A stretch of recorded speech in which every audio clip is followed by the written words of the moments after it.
First time we listening to this shit. Shout out to bro. Shout out to bro, man. Ringo. Shout out to Ringo, man. That's a good intro. Ladies and gentlemen, boys and girls, I go by the name of Caution Mr. 700. That shit sound like fucking Pitbull or...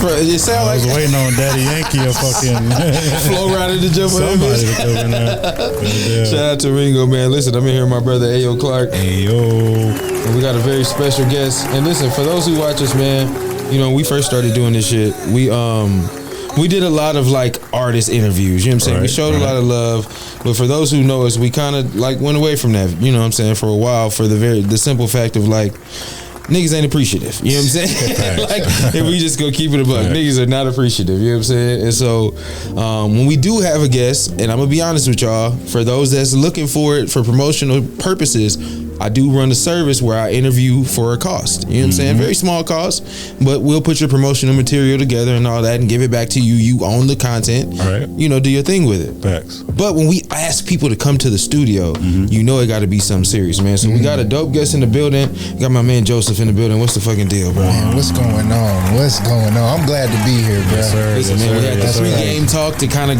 you know, warm it up in here and figure out some facts. Heated it up. Yeah, it's on now.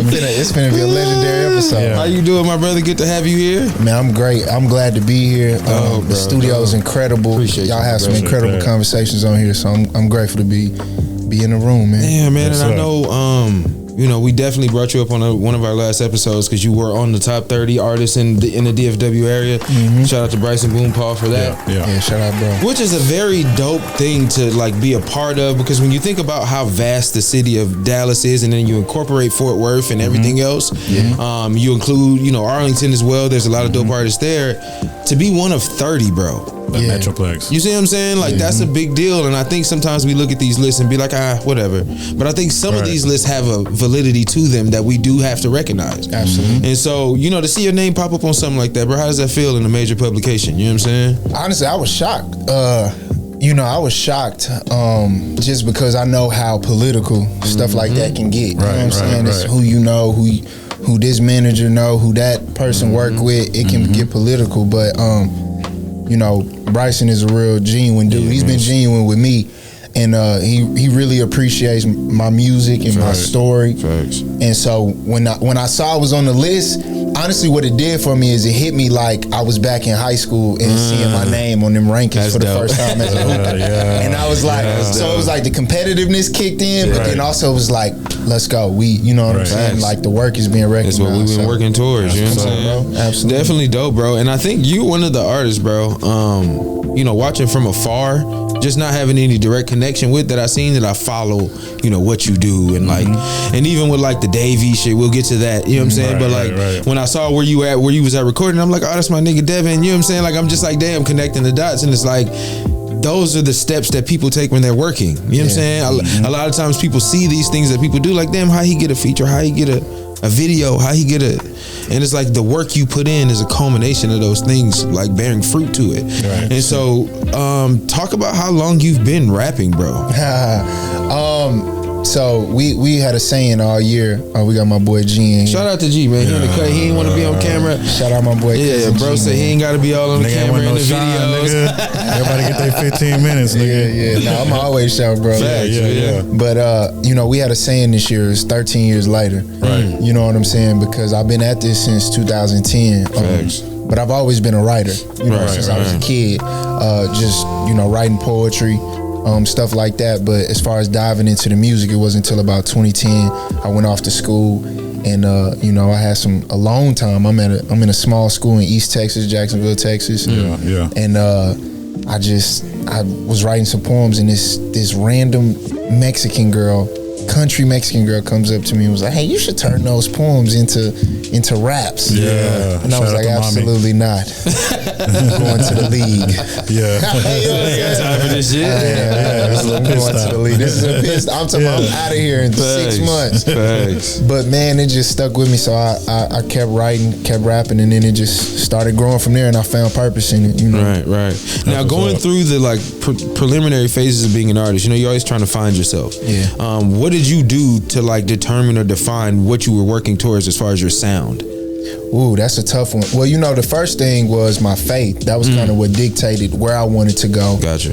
I had come to this point. I was at this school, and I was really depressed. My best friend had just got locked up for 20 years. Another one of the homies had just died. My mom was sick on the verge of death, and I had an encounter with Jesus, man, and I gave my life to God, and from there it kind of just started shaping the way I viewed the world. Right.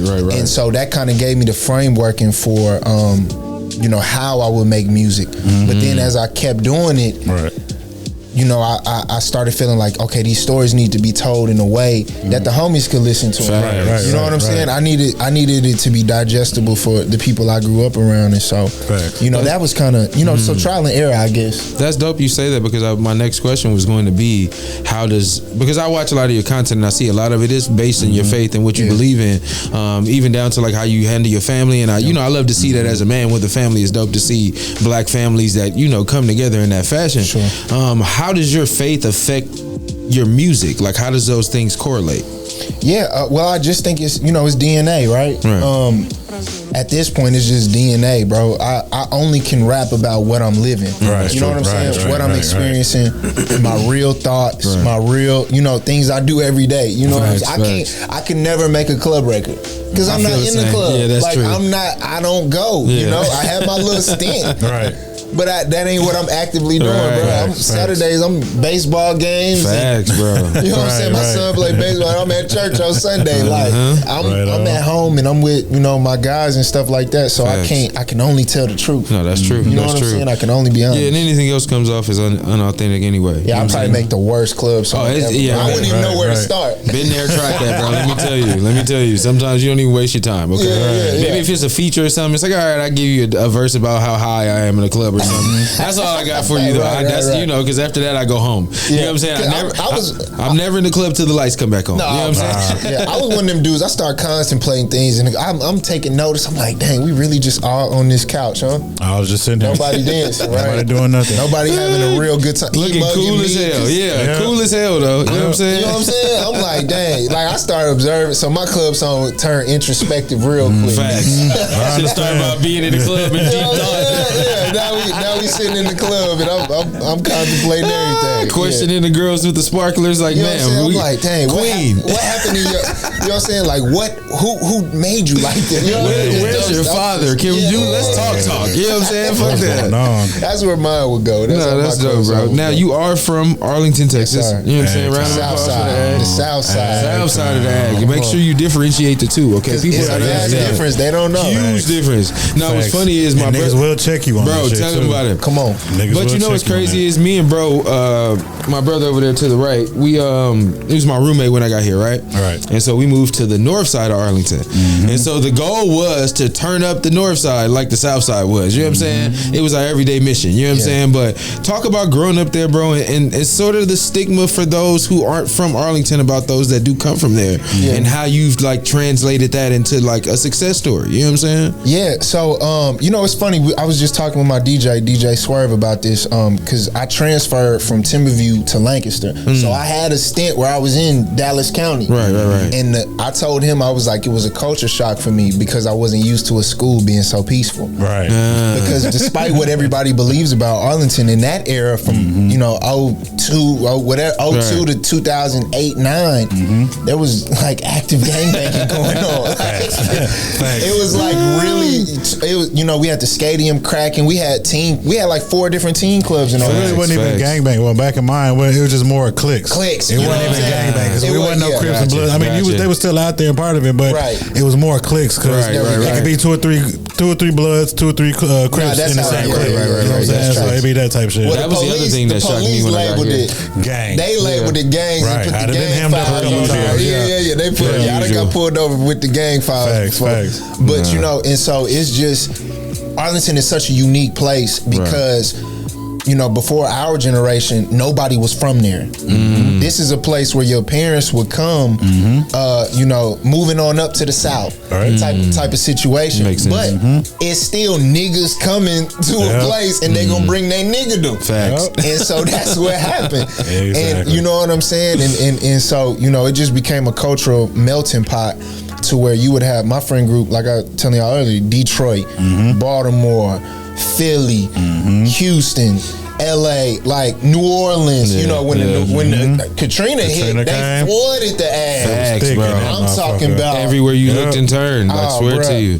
And so it just made us a cultural melting pot to where I like to think we had a significant imprint on what the DFW has become. Bro. Even I think the Boogie era has to be. I think some of the biggest songs from the Boogie era came literally from that era. Well, they had to crack in the stadium. Facts. If you didn't crack in the stadium, it died. Soulja Boy had to come to the stadium. Facts. You know what I'm saying? Like these teen artists had to come to the stadium. Hey, the stadium used to hold it. Stadium used to be a different fucking world. They don't even understand, bro. Ours wasn't like ATL for those listening. We didn't skate. We walked in a big old circle. Dancing, all type of stuff. Everything going on, fighting. Everything is going on at the stadium. We got busy in that bitch one night. That's off the camera. That's off the camera. I know how it goes, we bro. got busy in that one night. Yeah. Shout out to Paul Wall. That's the first time I seen Paul Wall live action. Remember, bro, just said that. Paul Wall slid through the skating one time. Chubby white boy with the long braids threw my whole shit off. Come on, bro. Thought he was somebody else, huh? You had to come to the act. You had to come to the act to crack off, bro. Nah, dopeness. No, you did just drop a project, my brother. Let the people know the name of the project. And, self-titled. That's dope. Yeah, man. I see you got I like how you incorporate the basketball into what you do as well, because I think that part of the story, a lot of people are like, oh, he played basketball. But I think when something forms you as a person, I think that was a big deal with like the J. Cole thing. I think people didn't understand that at first, but that was still his thing. You know what I'm saying? Until it wasn't. And so kind of give people a breakdown of the project and how it, differs from the previous joints and, what you're doing to push it. You know what I'm saying? Yeah, so this project, Joseph, is like a culmination of the past 5 years, right? And so I had another project that I was going to drop in 2019 called Joseph. Right. And it detailed, what I was going through at the moment, which was my wife and I had just split, separated, divorced. We going through all of that. So it's like all of this pain and, stuff is in this project. And when it was time to roll it out, I just felt in my spirit like I wasn't supposed to put it out. Right. I was supposed to make it, but I wasn't supposed to put it out. Right. And so, I went on a whole different run where I made a project called Pray for the Homies. Then I made Focus Your Aim, Empty the Clip. And after that, I hadn't made a solo project. But I've been working, I spent years crafting this other project that's coming later this year called Dream City. And I've been, working on that. But as we were going through 2024 and all of these things were going on, we gaining some buzz. I went viral multiple times. Right. Everything was kind of happening like a roller coaster. And I kind of hit this emotional point where I was like, when things settle down back to, where it's not on that incline and you on that downward part of it, the valley part. Right. I started looking inward like, okay, it's some stuff in me that like I still gotta work through, I still gotta heal through. And as I was doing that, I started making this project, what we hear. So songs like It Is Well, Treasures, songs like those came from this time. Stay Alive, you know what I'm saying? But some of those songs, a couple of them are from 2019, like the intro, Who I Am, that was one of the ones on the original Joseph project. Smile Again comes from the original Joseph project. Gotcha. And so you get these aspects of like my journey for like in totality for the past 5 years. A couple of them, 2 of the other songs were on other projects. Like we put out a Home Team project, which is like our label. We put out a Home Team project, and Feed the Babies and Slow Grind was on that. But it was like Feed the Babies, man. I was just listening to that shit. Appreciate it, bro. Shout out to the guys, man. Oso and Big 2-3. But I just believe in telling the totality of a story. So all of those things were significant in these past 5 years.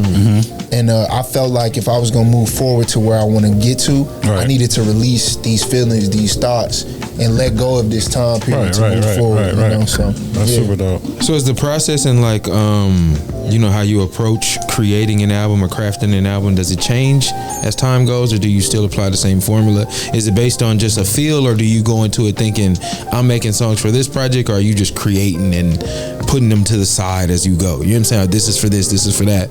Like what pulls you to say this goes on Joseph, this goes on Dream City? You know what I'm saying? Like what's the process in that? So, you know, making and you know this as an artist, when you cooking up, like you usually have a place that you going, especially when you know you're working on a body of work, right? And the type of albums I like cohesive storytelling, you know, albums. Right. And so when you're making those type of albums, you know immediately, like, okay, this don't even fit the narrative of where I'm trying to go. This don't fit the emotional feel of where I'm trying to go, or even just the sonic feel. You know what I'm saying? It just doesn't fit. And so, you know, these 5 years, the project I've been working on most has been Dream City. And so because it's such a specific narrative about a certain time, it's a time-stamped project about a certain, you know, aspect of my life, immediately I knew, like, okay, none of these are for this, you know, because it's like I'm dealing with a certain time period of my life, you know. And so I think over time my process is, you know, you refine it. It evolves. It evolves, definitely. You know, so you're not just shooting everywhere. You're a sniper. So you know exactly what you're looking for, what type of feel you're looking for. You know, when you hear a certain beat, how it hits you. You know what I'm saying? Like you fine tune it, and so that's kind of been the process these past 5 years, just working on all these projects. You know, super dope. How much of this of the South Ag is an influence on your life today, even and your life as well as music? Man, it's who I am, bro. It's who I am. My wife always say, like, like you can talk to anybody. Is she from South Ag too? No, she from Philly. Oh, okay.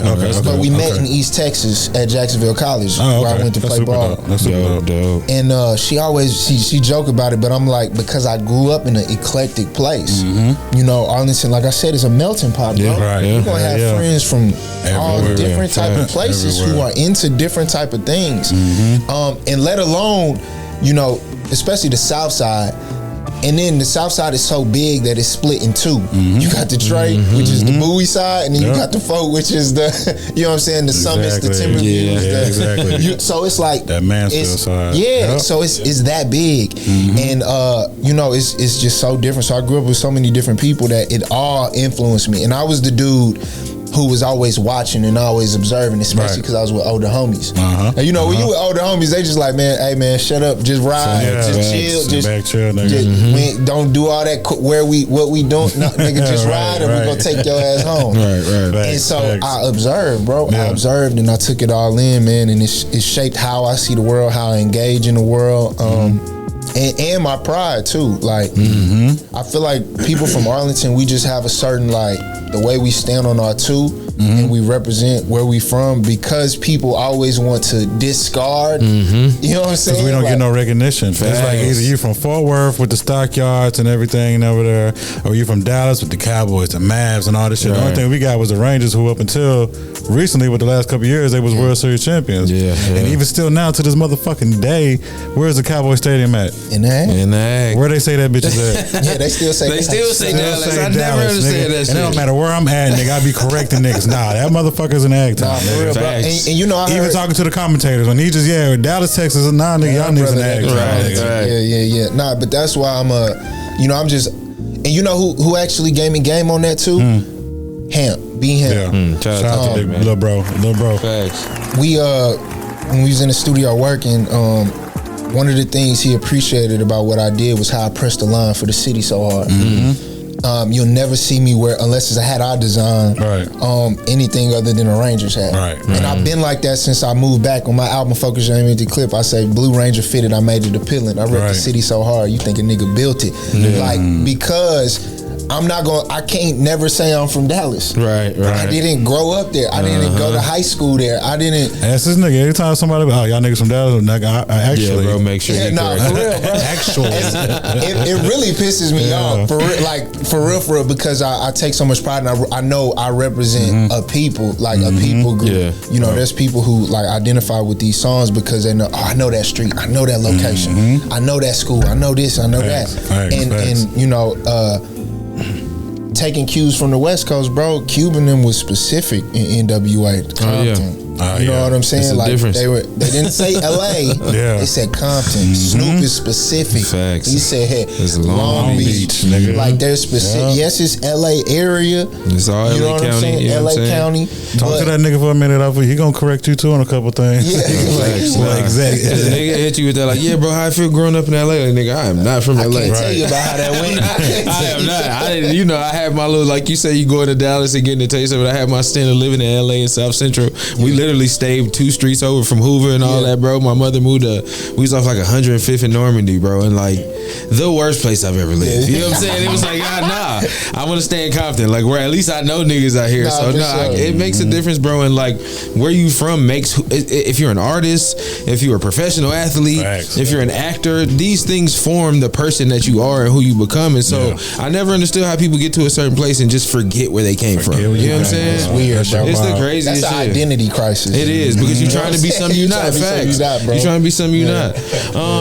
Now, you know, I gotta ask, bro. Like, how the fuck did the Dave East thing come about? Like, let's start there. You know what I'm saying? Because there's another artist I want to ask you about. We'll take it one at a time. Because most niggas in this area, and I talk to a lot of rappers, bro. I do a lot of shows out here. I talk to a lot of promoters, and what I saw you do is what niggas struggle to do on a regular basis, bro. And the reason I say that, because a lot of niggas reach for features for anybody who will take their call. Yeah. That's one problem. The other problem is they'll pay for somebody to do some shit and half-ass it and feel like they made it with it. That's the other thing. So you pay somebody, they give you a half-ass feature, and you pub it to everybody, and nobody likes it. You know what I'm saying? What I saw you do was you chose an artist who I'm assuming you were a fan of, right? Similar in styles, just about. And then for me, the video, the production, the approach, it was all done well. You know what I'm saying? So how did that come back, bro? And like, you know, just kind of give me the story behind that, because I gotta know. I'm a Dave East fan on top of that, so that's why I'm like, shout out to East, man. So this goes back to 2023. You know, every so often Dave will make a post where he'll be like, artist, boom, boom, boom, boom, boom, tap in. Right. You know, send a DM, whatever. And so one of the homies who was you know, just working on my behalf, shot a DM. This is 2023. Early 2023. And he was like, bro, let's collab. But it didn't go no further than that. Right. You know, we didn't have no budget. We didn't have none of that. Right. So I just kept doing what I was doing, kept doing my work. I used to do these things called Joseph Live in the living room, where I would, in a setup, my living room, I would just record, you know, and do a live version of one of my songs, right? Just do a verse. And Shamar sees it. Shamar Alice. You know, shout out to Shamar. And from there, we start working. Boom, we building buzz. He working with an A&R by the name of Playmaker, who is close with Dave East's team. And so, Dave East was coming into town to do some stuff, and he was like, yo, Joseph and Dave East could be dope. Yeah. And Shamar hit me and presented it to me. I was like, all right, yeah, I'll cook something up and let's see what we get. If it's good, like we'll go from there. If it makes sense. And so my homie Coach Chuck, who is from LA too, his dad iRock has been in the music industry for a long time from LA. Damn, that name sounds familiar. Yeah, you probably know him, bro. I gotta tap you in with him too. Yeah, that'll be a good interview. That sounds so familiar. Anything to do with like sync or publishing? Yes, iRock, bro. How fucking small is this world, Shout out to iRock, man. Damn, but please, we gonna have to talk, bro. Keep going. I'm sorry. Yeah. And so Coach Chuck sent the beat, and I was like, oh my god. Yeah. And so that's right hard, there. Bro. Facts. And you know how it is as an artist. Sometimes you sit on something, a concept, a thought, an idea, a memory for a while. But you just waiting for the right soundscape to come along. And so that's what this was. So that concept of BMW, Black Man Working, came from one of my dad's friends. He sat me in his first BMW, in his BMW. I'm 13 years old. And he was like, man, you know what this stand for? I'm like, nah. Yes, your eyes wide. I'm in the cherry red butter seats, bro. That cherry red, I just was listening to it. And they said Black Man Working, bro. And I took that with me. And it's so funny. My wife's initials is BMW.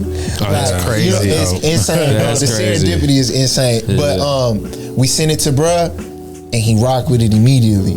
And they like, yeah, he wanted to do the record. So boom. Shamar, his manager, they get to doing the manager stuff. They work it out. They're like, all right, bet, we're gonna get in the studio on Friday. I'm like, cool. So we get in there. I hit Devin up. We set up the session. We lock in at Skybox.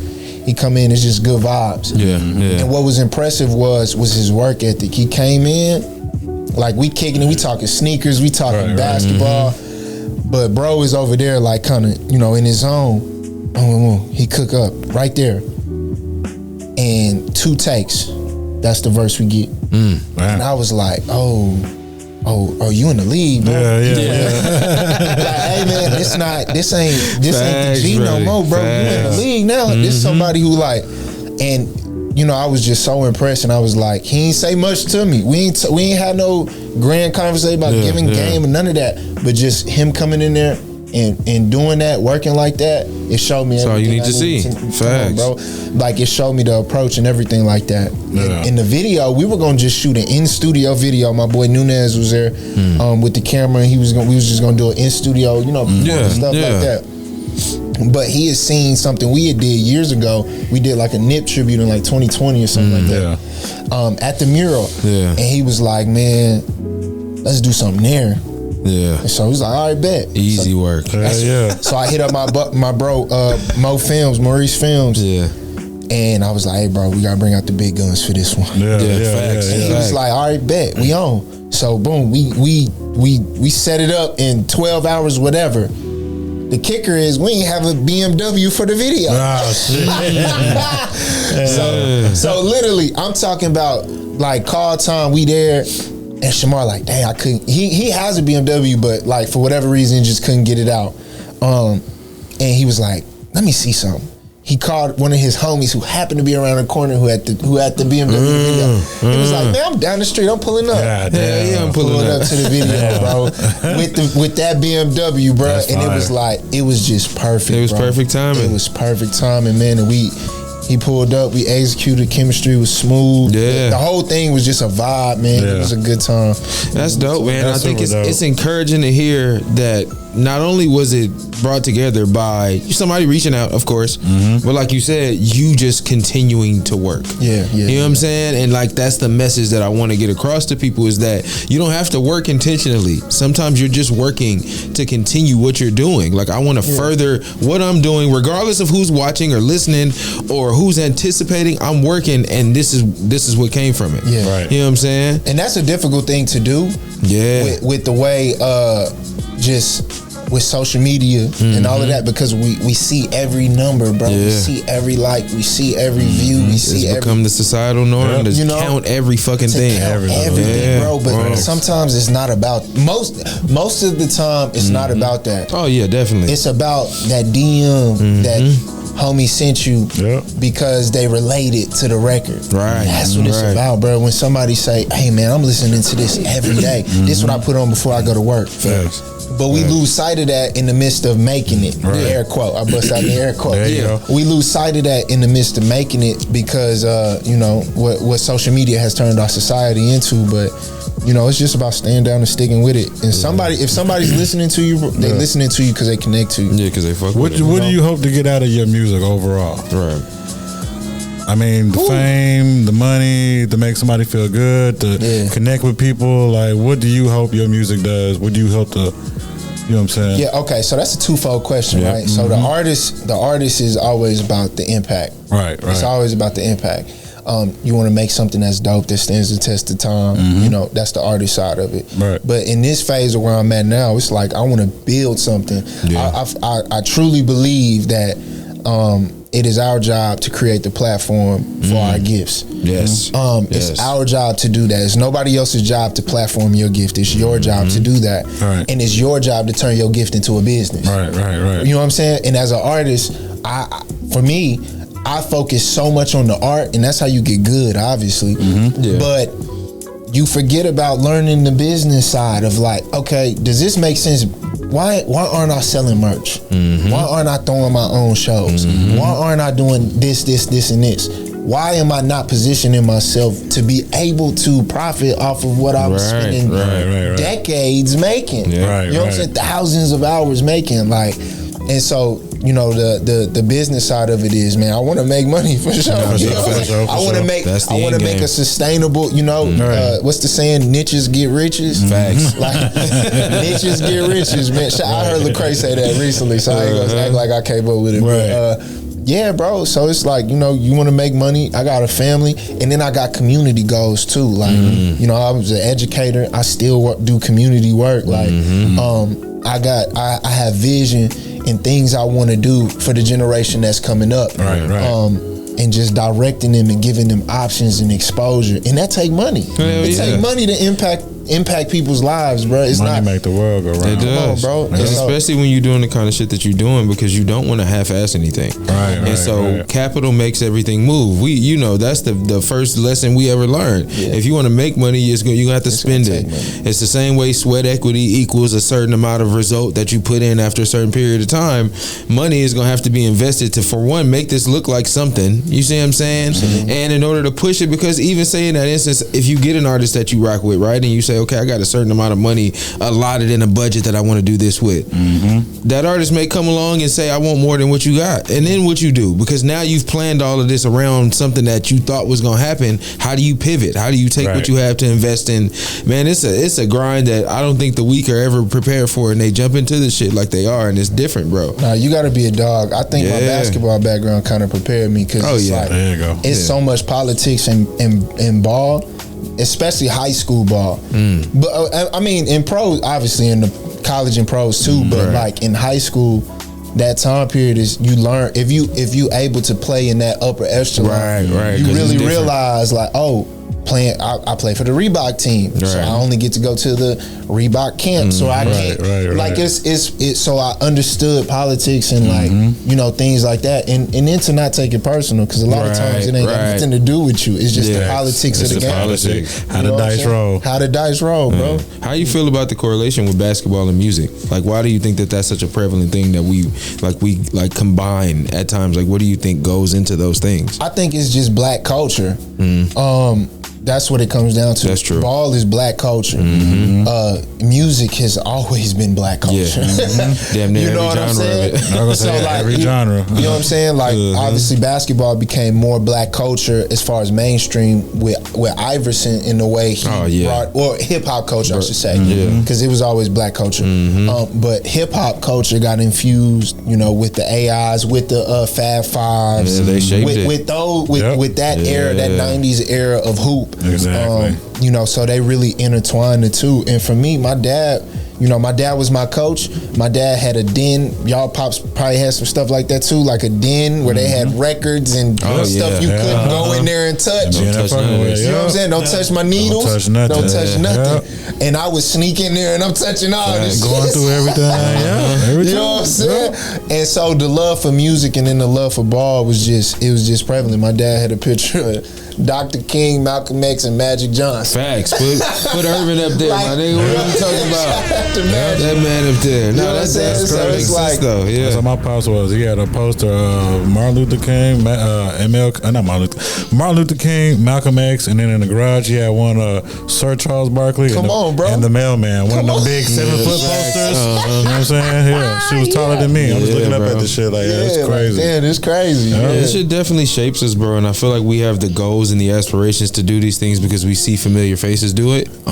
And then you get into it and realize, okay, you know, like for me, basketball was like in a way thing. Like we got to do that shit and go play with the school and you go take us to the white schools and, you know, all out there and shit like that. That was cool. Shit, But then, you know, our reality was we had to come back home. You see what I'm saying? And so it was like, well, shit, once you here, we could play basketball all night, but like, what else is it to do, bro? Yeah, and that was an escape. And so it turned into music. So it was like, okay, this is what it is for us. Like our downtime is us freestyling and the homie making beats on Music Generator. You know what I'm saying? And shit like that back in the day to where we trying to figure this shit out. Bro, I'm talking about bro was making, shout out to my brother Soundwave, man. I always gotta shout Soundwave out. Hey, speaking of, so I saw, you know, I just was like y'all, I'm peeping all y'all stuff out too. Right.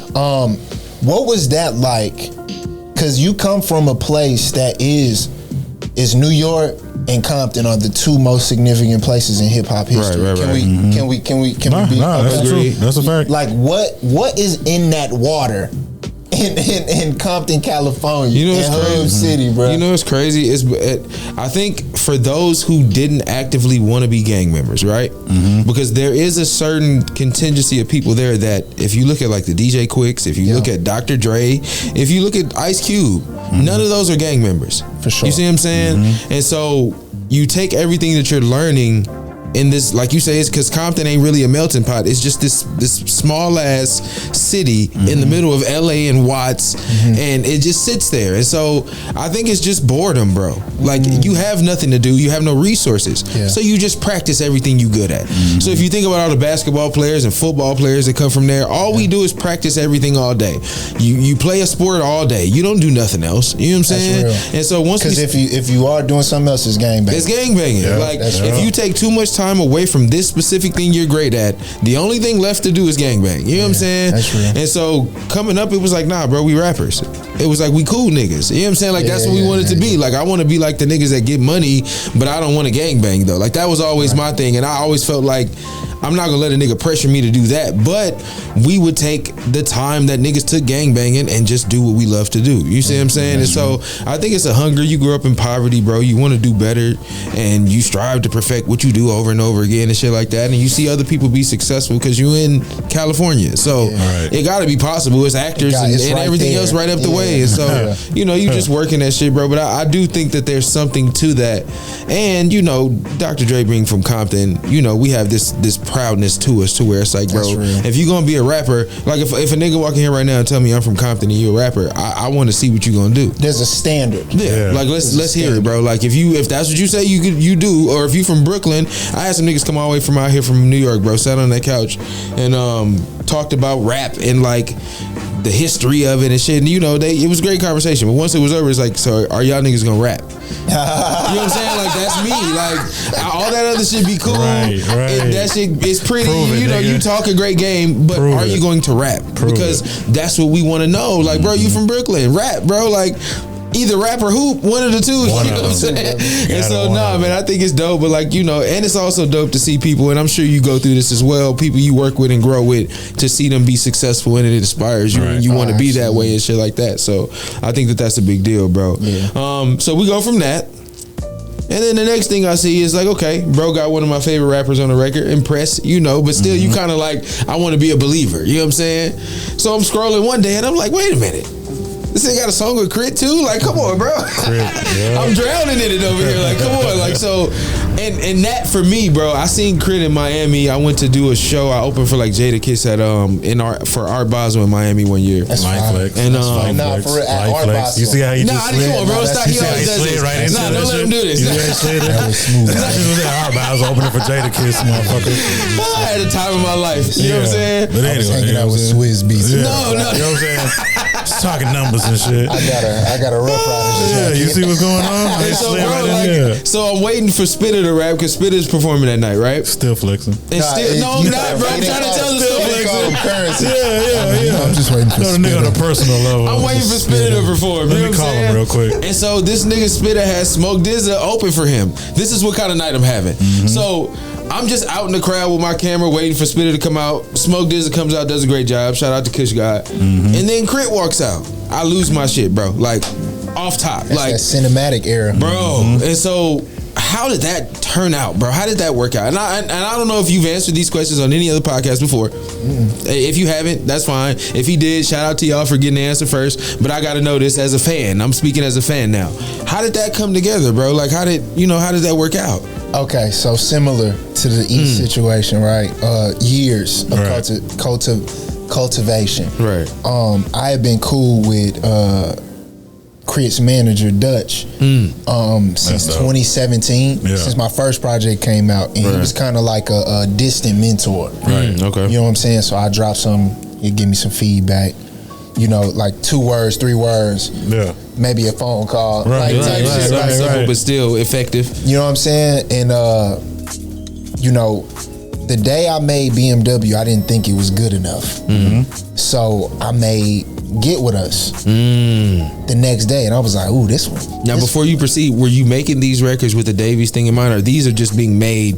No, I made both with Davies. Okay, gotcha. Yeah, I was like, okay, I like this one better. Yeah. But Shamar was like, nah, bro, the BMW is crazy. Right. I'm like, okay.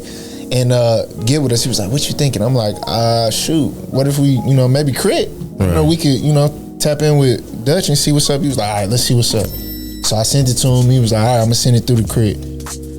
He sent it to him and he loved it. And he was like, all right, yeah, I'm in the studio tomorrow. So while we were in the studio with Davies, Crit is in Atlanta in the studio. Hold on. Come on, bro. That nigga with Life Lex, I was just about to get to it. Life Lex, he just dropped that shit. We in the studio with East, and the next day we in the studio with Crit. No, I wasn't in the studio with Crit. No, but he in the studio with you sonically. You know what I'm saying? Facts. Niggas in the studio. No. I got bro to get in the studio. Don't bullshit me. Bro went to the studio to record your record. Facts. I get it. I get it. And it was so as I'm in the studio with Davies, Dutch is sending me videos of Crit recording this part. I'm like, what? That's super dope. I'm like, bro, this don't even seem real. These are two. Yeah. Come on, bro. We talking blog. Like, Crit made me proud to be from the South. Facts. He was that for me. Facts. Because I grew up on West Coast music. My dad didn't listen to, you know what I'm saying, Master P or Cash Money. I heard that because I was out in outside. Getting it, yeah. But at home in the car is Dre, NWA, all day long. Game. You know what I'm saying? We can go through Too Short. We can go through the list, the whole coast, right? The Game? No, I'm fucking with you. Go ahead. My bad. We got an issue with Jay-Z out of here. We'll talk about that. Okay. We'll talk about that after. Life Flex. Hold on. Life Flex. He called him JC on. Oh, he's been ever since I met this nigga. He's been JC on. So I don't call him anything else. You call him Chuck. You call him Chuck Taylor. I'm not calling bro Game at all. That's funny. And so bro hopped in the studio and we put it together. He was like, man, when are y'all available to do the video? And they was like, here's the gap. We all right, bet, let's go. So we pack up. I take the whole crew. We go. And we were gonna actually shoot. We were gonna do this theme because we shot in front of the Nipsey mural. Here we were gonna shoot in front of the Outkast mural in Atlanta. Oh shit! Nice. So we pull up. It's 420. We don't know Atlanta like that. It's packed. Oh yeah. Ain't nowhere to shoot no video. So we pull up. I'm like, dang, bro, we can't shoot here. And Crit about to pull up. He ain't want to hop out because there's so many people. You know how that's going. It's gonna go crazy. And so he called and he was like, "Hey, bro, we can switch it up. Y'all came all the way out here." He was like, "Bro, I love this record." He was like, "Bro, you going crazy. Like, we gonna figure it out. Like, let me know what's a different location, and I'm pulling up whatever time tomorrow." I'm like, bet. So then we book out the little space, they actually do the Dirty Glove Bastard I know what you're talking about. It's that space. Okay. And so we just kind of flipped it and angled it, and G and Mo and Nunez, they did their thing and like magic. Shout out to y'all, man. Shout out to y'all for sure. Yeah. And I got a funny story I'm gonna tell y'all about the Chris situation too, right? Yeah. Because this is a special moment for a lot of reasons. We setting up. And we all kind of anxious because we all, East came in later, so East is like an appreciation. It's different. I'm grown listening, but Crit, I'm still 18, 19, 20, so it's different. G is younger than me, so he's like 13, 14. So listening to Crit, so it's it's just hitting a little bit different. And he come in there by himself, bro. And immediately we just kind of hit it off. Nice. Like cut from the same type of call. He was an athlete. He played baseball. So that type of, we that's just chopping it up, bro. And he gave me some game that I actually applied to this album. And he's still giving me game. But he was like, never stop producing. Never stop producing. Because I had stopped making beats because funny enough, his manager was like, stop making beats. Just focus on rap. Right. You sound like you from the blog. Yeah. I'm like, well, nigga, that's what Because I am. What you want me to sound like? Come on, don't do that to me. And so I stopped, but it did help me because it challenged me to like think outside the box and only rapping on my production. Okay. And he was like, nah, you gotta save some of that publishing for yourself. Right. So I did in this project. I think I did 4 of the beats on there. Nice. So Nice. Bring it all the way back around. You know what I'm saying? But the whole process was smooth, man. We had chemistry on camera, and he's just been solid ever since, bro. That's dope. That's dope. And that's a great story for, like I say, for you artists out there that are looking for these things, bro. It doesn't just happen. Like, you could have went out there, everything could have went side. Trust me, I know about the Atlanta. That's one of my favorite places to be. But it get crazy out there. So the fact that y'all pulled up and Atlanta did what Atlanta does and was like, nah, y'all niggas have to go somewhere else because if you hop out right here, it's gonna turn this whole shit up. So I think the resilience to continue to do that is dope, and the fact that he saw the grind and y'all came all the way that far. That's him watching the work, bro. And I'm in my mind, I'm culminating the name of this episode as I go. I got a couple, but work is simple. It's gonna be one word for me because I think that's the most. The quality about you that stands out the most is the work that you put into me. Man, thank you. You see what I'm saying? If I had never heard your music, bro, if I watched every one of your videos on mute, I would still be able to see it and be like, damn, that nigga's working hard. And I got a shitload of videos. You see what I'm saying, bro? Even going from the YouTube or the Instagram, even just go. Yeah, for real, that was crazy. But even just going through like the Instagram and seeing it, because sometimes you go through a person's Instagram and be like, damn, bro, you got 6 posts. Like, where's the work at? Like, you know what I'm saying? You got niggas following your stories all day? No. So I want to see that. Like, I want to see the post and see what you're doing, so that way it shows me like, nah, he's putting time into his craft. I see freestyle videos. I see you in the living room. I see you and the fam got a full video. Shout out to you for that as well, bro. And that's another question I wanted to ask you about is the incorporating the family into the, to what you're doing, into your content and everything you got going on. Like, talk about how, that's prevalent in what you have going on and the importance of that. Yeah, I mean, that's just my real life. Right, again, we talk about we talk about just being honest about where you are in life. This is where I am in life. Right. Wherever I am in life is what the music is going to reflect, what the art is going to reflect. Right. So that's just what I do every day. We in the house together every day. You know what I'm saying? This is like, so and my wife is like, man, she's the greatest thing to ever happen to me. I mean, she saved my life in so many different ways. She's just, and she's my toughest critic. That's why you hear her voice on the album, right? Her voice on the album represents grounding. She's saying my name. And it's like, hey, get back to reality. There's the noise that you hear. Hey, come back, Joseph. God will increase, which is what my name actually means. And then, you know what I'm saying? The biblical meaning of Joseph is God will increase. And so, like a reminder of like, hey, stop worrying. Just like, stay grounded, stay focused, keep doing what you're doing. And so she's always just represented that for me, and she just challenges me to keep my focus where it's supposed to be. Keep the main thing, bro. Yeah. Cause it's hard. It's harder than ever to do that. It's like, it's 2025 and there's a million things drawing our attention that you could be doing. And then when you think about the stigma of being a rapper, bro, and this is what I tell people, like, you could be a rapper and you could be great at what you do, right? But there's still people that always look at you and be like, oh, you rap. Yeah. I hate that shit. Yeah. Oh, you rap?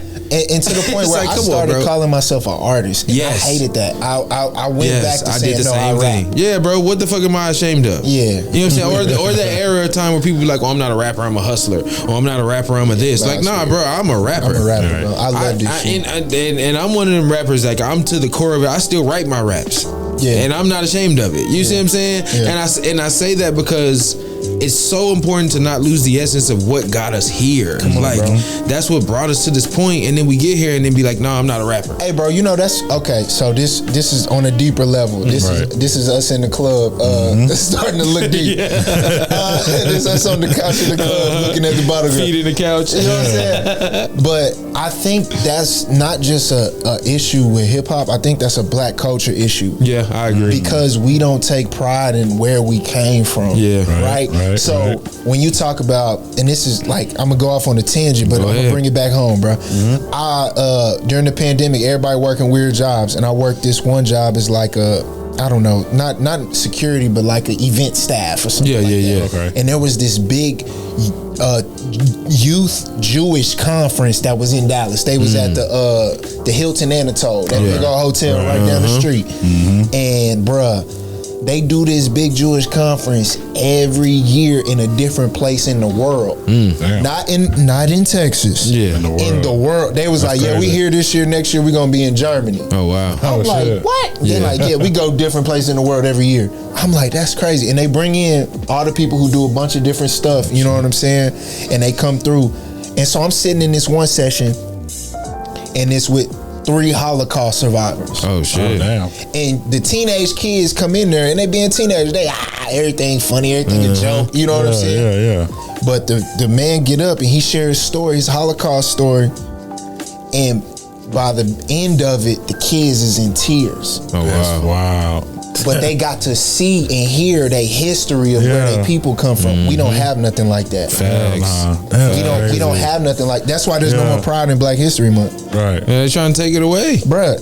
And so we don't. I think we divorce ourselves too easy from the things that got us to where we are, bro. But those are the things that we really should be drawing our power from. Like, dang, bro, we got our ancestors made it through slavery, Facts, bro. Just to think your people, you know what I'm saying? Your people came from Compton to Arlington, Texas, bro. Like, come on, bro. Like, it makes a difference, like bro. from the South. My grandfather is from small town Louisiana. His dad was a sharecropper.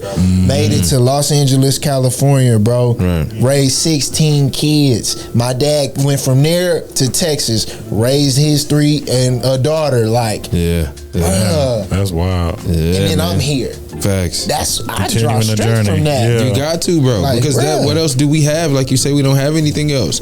And even when people speak about that kind of shit, they kind of marginalize it and make it like it's just something that happened and we supposed to move forward and progress and do. It's like, no. I never forget. I've never forgotten. That's and even fuel. Facts. And even when you pass it along to your children, and that's what I mean when I see you with your family, is that you're not only instilling these values in them now, you're showing them by example. This is what I'm proud of. This is what I'm doing. This is what I want to do.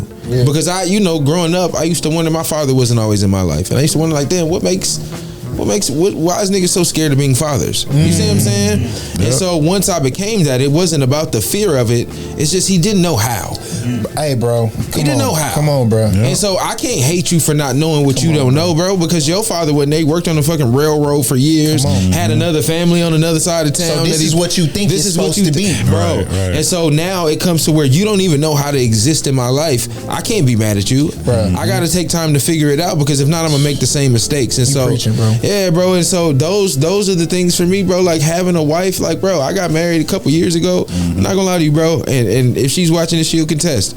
I was one of the worst people out here as far as a single man goes. Yeah. You see what I'm saying? Having a wife is probably, it's done wonders for me as a man that I never even imagined it would. The Bible says a man who finds a wife finds a good thing. Come on, bro. Let's stop playing around. Like it's nothing real. But facts. Right. So when you talk about that, bro, every show I go to, every city I go to, if my bro can't make it, she's right there. It don't matter where we going, bro. She like, no, I'm going with you. Like, and so those are the things that I feel like at the end of the day, when all the lights go off and all the dope shit you do, you go home to that. You see what I'm saying? And so I think it's important that you make that a big part of your content, bro. Right. And I would encourage on everything you do to continue doing what you're doing, bro, because that's more inspired to people like me than you could ever imagine. And that's what my whole promotion behind this album is. I made this album for you, meaning like I made it for people just like me. Facts. There you go. I made it for the dude who wake up every day, right? Who get their kids up for school, who kiss their wife before they leave the house for work. You telling my life. Who not for real, who go to work themselves, who got dreams, who got aspirations, who fighting generational things, right. Who trying to overcome the stuff that they got on the inside. Bro, this music is for you. This album is for you. Tell them. You know what I'm saying? Like that's what this album is for. This is for you to be able to live to listen to cry to be inspired by, to be motivated by, to ride to. Like, this is what this album is for, because I looked around and there is no album, no music that I've heard that is talking about these things. That's dealing with these things. Like, bro, Treasures is my favorite song on that. Well, yeah, Treasures and Smile Again are my favorite two songs on the project. And it's because you hear me wrestling with, you know what I'm saying? It's 4 a.m. I'm up, my mind turning, I'm chasing, my thoughts stuck on regrets and pursuits of the shit I'm chasing. Like, I'm trying to count up the cost, but I'm tired of making the payments. I done lost so many times, I feel I'm failure adjacent. Bruh, ain't no man, and notice I said man has never felt that. Like, every real man has felt those emotions, bro. Because we all go through them times where we like, dog, like, what is this? Like, what is this? Like, what do I gotta do to just get a W? To just get one. I don't even want. I don't need a major W, nigga. I'll take a little dub, nigga. Like, bro, this game 42. You know what I'm saying? I'm trying to win game 42. We ain't got to the playoff shit. I just need a W, bro. I'm 42 right now, nigga. Man, how many of us just going through that every day, bro? And we don't have nothing to listen to. We don't have no outlets. Sometimes it get, even with the bros, it get hard to have them conversations with the bros sometimes, especially as black men, because we always want to appear like, like everything cool. Hey, how you doing? I can't call it, bro. I'm trying to be like you. No, nigga, I'm depressed. Bro, I'm going through it, nigga. I'm sinking. I'm sinking out here. My body feel weird. I'm getting older. Like, I can't do what I used to say. I'm feeling different. I ain't breathing the same. Hey, hold on. This go to real. Like, bro, my stamina ain't the same. Bro, come on. Embarrassed last night. For real. Like, man, tell me the truth. I just see this goddamn Total T commercial. I'm really watching. What's the name? What's the boy name? The Big Hurt. Like, now I want to know what's going on. Like, come on. Yeah, bro. Like, I never cared about the commercials before. Now I just be like, damn, is this shit for real? Nigga, turn that shit up a little bit. What that nigga say? What that though? Y'all shut up over there. But you know what's dope though is seeing a lot of these artists, because you know Galaxy 9 is the company that I rock with as far as booking. Shout out to Galaxy 9. Shout out to Clockwork. What we do is we bring a lot of in with y'all. Bro, listen, say less. It ain't we'll talk. We got a lot to talk about. But what I will say is seeing a lot of the nostalgic artists come back around and then bring them around and then going on tours with them, like seeing them do shows in different cities, just observing. Bro, the audience follows them everywhere they go. So it's like you make that music for them and you be like, damn, I hate when people like, I gotta make music for this generation or this crowd. No, you don't. The same people you've been making music for are gonna show up to these shows. I watch 40 and 50-year-old men throw on a Wu-Tang t-shirt and put on a bandana and show up and stand in the crowd for an hour and wait for Jizza to come out. Not Method Man, not Raekwon, Jizza. They waited for Jizza and Inspect the Deck to come out here. And so it's like, damn, there is still a lane for everything that we doing. Not even saying that that's where you at though, but what I'm saying is for you to make music for that demographic means that you're cognizant of the fact that there is a large population of people that think just like that. You know what showed me that is when my interview content last year went viral. Excuse me, and I was, talking about the stuff, my story, me and my wife's story, like I said, married, 7 years, separated, divorced, remarried. So we're now only 8% of people married. Facts, I was finna say, that's crazy. It's impossible. Yeah. And when it went viral, it was like, oh shoot, this is weird.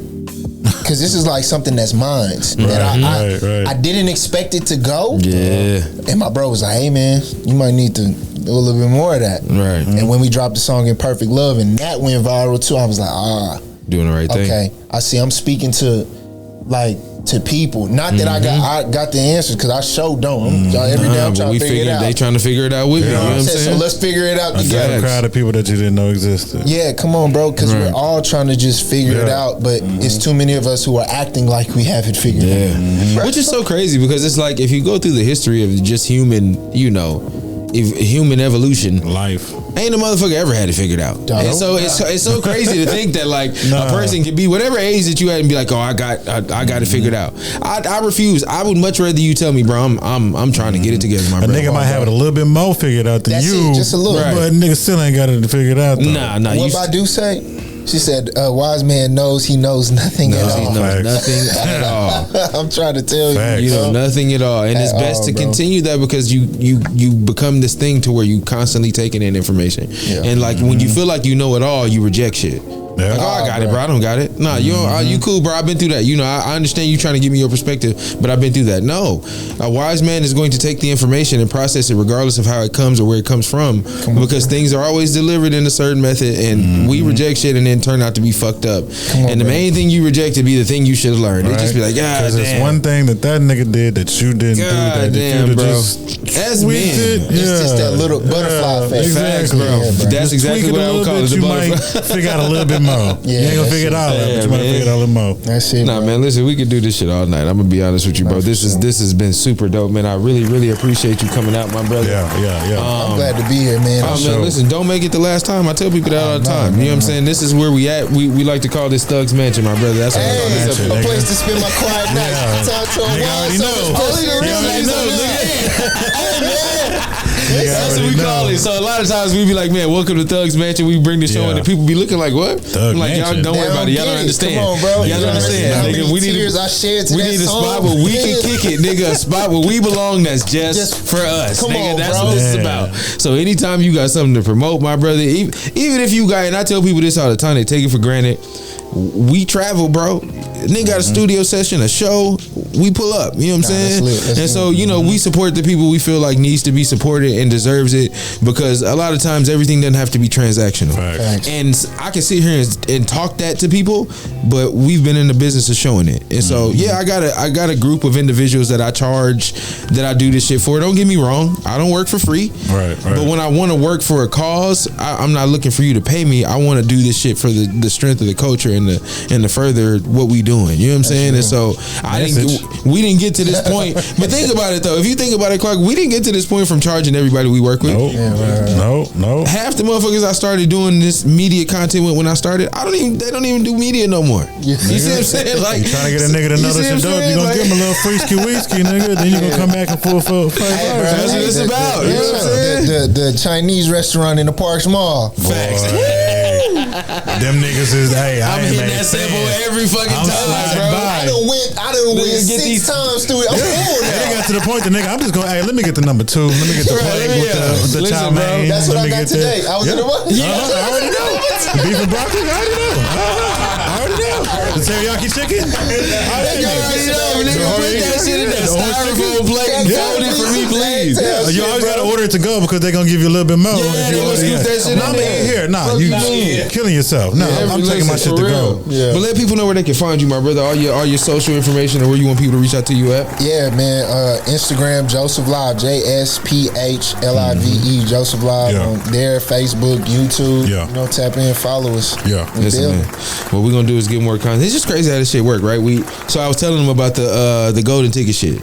Yeah. And so I told them how we was trying to get them back then, you know what I'm saying, for the golden ticket. That shit fell through. And then the list comes up, we bring them up, and you know, mind you, most people on that list I didn't even say nothing about. It was just like, oh, number 26 is blah blah blah. So it just so happened that I actually said something about you, and then it turns into this. Bro comes here, realizes we all from damn near the same place. On, you know what I'm saying? And so this is just a microcosm of everything that we've put into this situation up until now. There was no way we would have known any. Bro wasn't even supposed to be here tonight. That's crazy. I called bro 2 hours ago and was like, bro, I forgot to tell you I'm interviewing Joseph tonight. And he was just like, I'm gonna pull up, bro. He could have stayed at home. He didn't have to come all the way out here. You know what I'm saying? So this shit works the way. I already know. So I was like, if I don't catch him within a 2 hour period, bro, it's not popping out. So shout out to everybody here, man. Shout out to your man's G here. Shout out to A.O. Clark. We got Joseph here. Listen, this won't be the last time. You know what I'm saying? No. We pulling back. Nah, man. We gonna make sure. Definitely, man. I appreciate everybody for watching. Y'all take it easy. Yeah. Let's go. Get it?